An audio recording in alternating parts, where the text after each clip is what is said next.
Salut, c'est Jessica de Yoga pour la fibromyalgie. J'ai un petit rhume depuis quelques jours, donc ça se peut que je parle du nez. J'avais quand même envie de faire une vidéo parce que ça fait un bout que j'en ai pas fait. J'étais en vacances, j'étais en Europe et je me suis bien reposée, j'ai beaucoup marché et c'est ce qui m'a inspiré la vidéo d'aujourd'hui. Je voulais vous donner une posture qui est vraiment quand on a beaucoup mal aux pieds, quand on a les pieds douloureux et que c'est causé à un effort plus grand, que ce soit la marche, que ce soit monter des escaliers, que ce soit courir, peu importe l'activité que vous faites au quotidien qui utilise vos pieds. Donc, les pieds, moi, c'est toujours qu'on s'en occupe pas assez. Et souvent, des douleurs aux pieds vont être créées par juste des raideurs musculaires. Donc, ça soit autant le pied, les petits muscles qui travaillent à l'intérieur des pieds qui sont raides, que souvent le mollet. Donc, le mollet va être un grand coupable. Il vient tirer dans votre pied, créer des tensions. Et souvent, quand on vient étirer le mollet, on va venir relâcher beaucoup de tension, beaucoup de douleur au niveau des pieds. Donc, la pyramide, c'est une posture qui est vraiment géniale. Puis je vais vous montrer comment la faire aujourd'hui, autant la version plus avancée que la version adaptée pour que vous puissiez en trouver votre compte et être capable de la faire et aller étirer. Donc, avec la posture de la pyramide, ce qui est vraiment le fun, c'est que vous allez étirer autant les pieds que le mollet, mais aussi l'arrière de l'ischio-jambier, donc l'arrière de la cuisse qui a tendance à être très court chez la plupart des gens. Et on va même travailler un peu le fessier. En plus de ça, donc les bienfaits principaux qu'on va chercher aujourd'hui qui sont d'étirer les pieds, étirer les mollets, aller relâcher un peu les tensions dans les jambes, la posture complète va travailler le dos. Donc, dans la posture complète de la pyramide que vous allez voir, les muscles qui travaillent à stabiliser la colonne doivent s'engager. Donc là, encore une fois, on vient renforcer le dos, avoir un dos droit va aider à éliminer beaucoup de douleurs. Et finalement, la posture complète, quand on le fait avec les mains en prière dans le dos, va aider à ouvrir les pectoraux. Donc, je vais vous montrer comment on va se placer. Au début, c'est bien pour au niveau de l'équilibre d'avoir une aide. Donc, moi, j'ai mon petit muret ici qui va m'aider à me stabiliser, mais vous pouvez avoir une chaise qui va aider. Et si vous êtes très flexible, donc aucun problème pour toucher vos orteils, vous pouvez aller directement au sol ou sur des blocs de yoga ou des livres. Donc, n'importe quoi qui va vous donner un peu d'auteur, qui va vous aider à vous supporter. C'est quand même une posture qui demande un peu d'équilibre. Donc, je vous invite à commencer soit avec un mur, juste s'accoter contre le mur, ou un petit muret comme j'ai ici, c'est vraiment l'idéal. Donc, pour commencer, la posture de la pyramide, la première chose, c'est d'avoir les pieds largeur des hanches. Donc, largeur des hanches, surtout chez les femmes, on a tendance à penser qu'on est tous très larges. Vous n'avez pas les hanches aussi larges que vous pensez. Donc, en général, juste droit, si on prend largeur des hanches, on veut penser que notre pied, notre genou est en lien avec la tête de notre fémur, donc l'os de notre cuisse. Donc, avoir les jambes parallèles l'un à l'autre. Une fois que c'est fait, donc je me retourne de côté, sans laisser les pieds se rapprocher. Donc, on est toujours largeur des hanches. Je vais prendre un pas avec ma jambe droite vers l'arrière. La distance entre vos deux pieds va vraiment dépendre de votre flexibilité. Plus votre jambe arrière est loin, plus ça va étirer dans votre mollet arrière. Donc, commencez au début. J'ai environ une distance de 2 pieds et demi entre mes deux jambes, en mètres, environ 1 mètre de distance entre mes deux pieds. Mon pied avant est toujours droit devant. Et mon pied arrière, je vais l'ouvrir légèrement 45 degrés. C'est juste pour me donner un petit peu plus de jeu. Sinon, c'est très difficile d'aller déposer le talon à l'arrière. Donc, je suis en 45 degrés à l'arrière, je suis droit devant à l'avant. Et là, comme mon pied arrière est à 45 degrés, naturellement, la hanche va vouloir ouvrir sur le côté. Vous allez faire un effort conscient d'engager les abdominaux. On imagine qu'on met un petit jean serré. Et vous allez ramener les hanches vers l'avant. Donc, on est bien droit, jambes bien droites, ce qui fait la pyramide, on peut le voir dans la vidéo.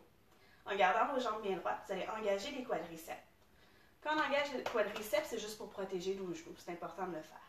Donc, en gardant les genoux engagés, on va avoir les mains sur les hanches. Et ici, on va inspirer, on va soulever la colonne et expirer, aller en flexion vers l'avant, là où c'est possible. Je suis très raide aujourd'hui. Donc, en ce moment, ici, c'est ma limite. Je sais que si je vais plus loin, j'ai plus de chances de faire de tort à mon ischio-jambier gauche que d'autres choses. Donc, comme c'est ma limite, je vais déposer ma main sur le muret.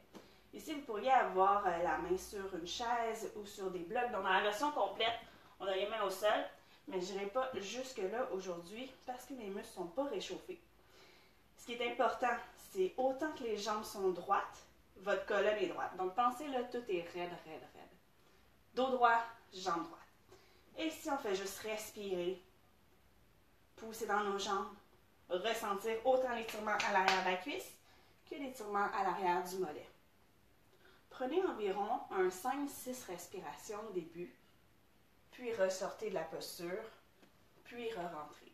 Donc, si c'est la première fois que vous faites cette posture-là, on rentre dans la posture, 5 bonnes respirations, on ressort, prend 2-3 respirations, puis on retourne, on reprend notre pas, on se replace hanche droite, on allonge, on penche là où c'est possible, on continue de pousser dans nos jambes, 5 respirations et on ressort. Et on veut alterner comme ça.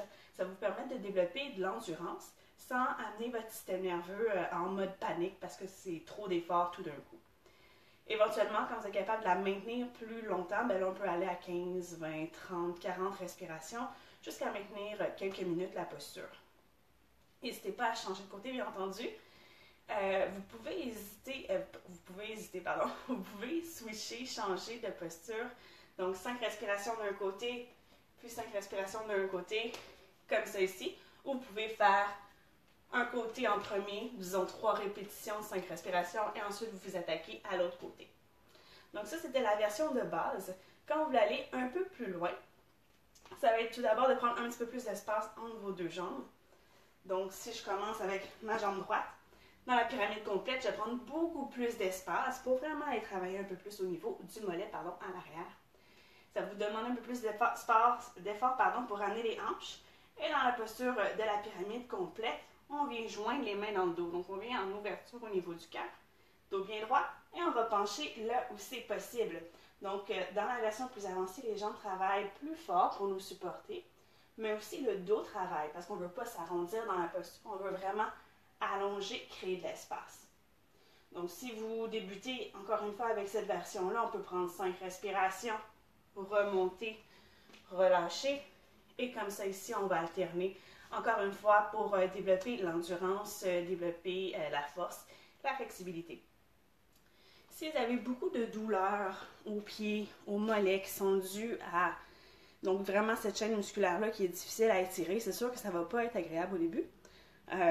Comme toujours, il faut juste persévérer, rester dans la respiration. Si 5 respirations dans la posture, c'est trop difficile, c'est correct, on respecte ça. On peut faire 1 respiration, 2 respirations, 3 respirations. La clé, c'est vraiment de persévérer. Donc, plus on le fait à chaque jour, plus on renforce le message dans notre système nerveux que ce qu'on est en train de faire en ce moment, qu'on veut vraiment le faire. Donc, on demande à notre corps de répondre à la demande. On lui fait une demande de « je veux que tu sois plus fort, plus flexible ». Et le corps va répondre à cette demande-là. Plus on le pratique, plus on renforce le message « je veux être plus fort, je veux être plus flexible » ou « plus fort et plus flexible si vous êtes un homme ». Et aussi, on va apprendre à notre système nerveux qu'il n'y a pas de raison de s'inquiéter. Donc, ça va aider à calmer le système nerveux face à l'effort physique, face à un étirement plus intense ou des sensations inconnues. Donc, ça, c'est la première chose que je voulais vous montrer. Dans le fond, cet exercice-là de la pyramide, vous pouvez autant l'inclure dans une pratique de yoga que vous faites déjà que de le faire après. Si vous faites, je sais que plusieurs d'entre vous font des marches. Donc, si vous allez faire votre marche de 15, 20, 30 minutes, vous revenez, vous sentez que les muscles sont travaillés, faites la pyramide. Donc, ça va vraiment aider à relâcher. Ça étire aussi un peu les fessiers. Ça va travailler votre dos. Donc, c'est un bon complément pour finir votre période d'exercice, votre période de marche. Deuxième petit truc qui va aider à relâcher les muscles, c'est surtout quand on a des tensions. Des fois, quand on est tellement tendu, un muscle qui est très, très tendu peut être tendu parce qu'il est fatigué, mais peut aussi être tendu parce qu'il a comme peur, puis il est en mode protection. Et si il est en mode protection, ça va être difficile d'aller tirer dessus en étirement. En essayant de l'étirer, il va plus se contracter pour se protéger davantage. Donc, je vais vous montrer un truc qui est vraiment super efficace. Quand j'étais en Europe la semaine passée, on a beaucoup marché, puis mes pieds, je suis revenue, ils étaient un peu maganés. Et tout de suite, j'allais prendre ma balle de yoga et ça a vraiment fait une grosse différence. En l'espace de 10 secondes à rouler mon pied sur la balle, déjà, je sentais que les tensions s'en allaient. Donc, je vais vous montrer. C'est des petites balles comme ça. Moi, j'ai vraiment une balle plus fancy, disons, de yoga, mais une balle de tennis, ça fait vraiment la job. N'importe quoi qui est rond comme ça ici et qui va quand même être mou.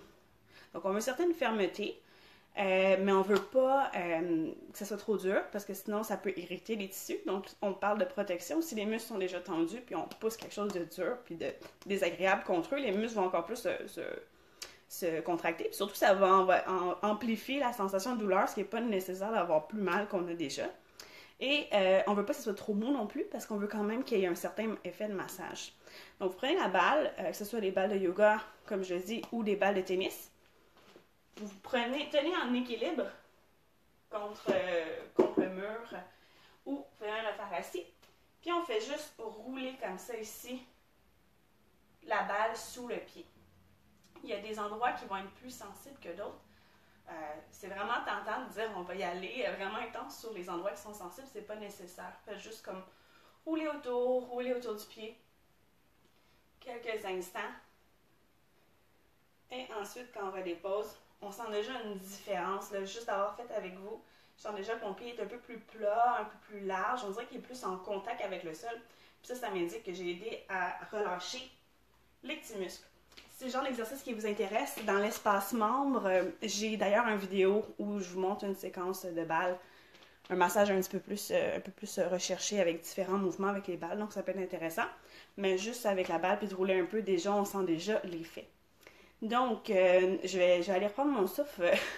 Comme vous voyez, j'ai eu de quoi qui m'a pogné dans les poumons, puis j'ai de la misère à respirer.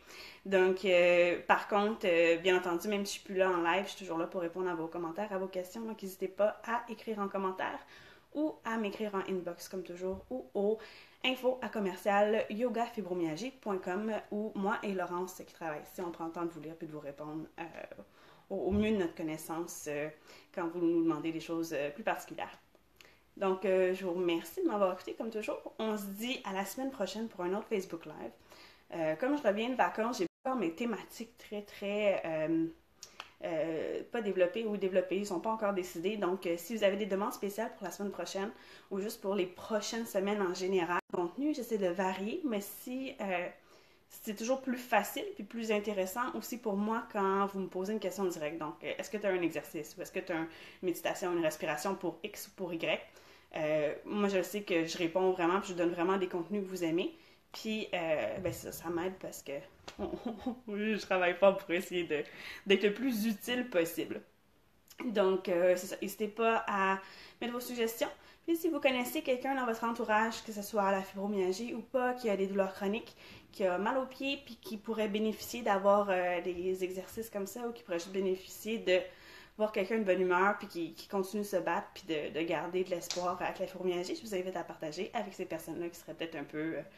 qui auraient besoin d'un petit coup de pouce, puis un petit vent de motivation. Donc, à la semaine prochaine. Bye!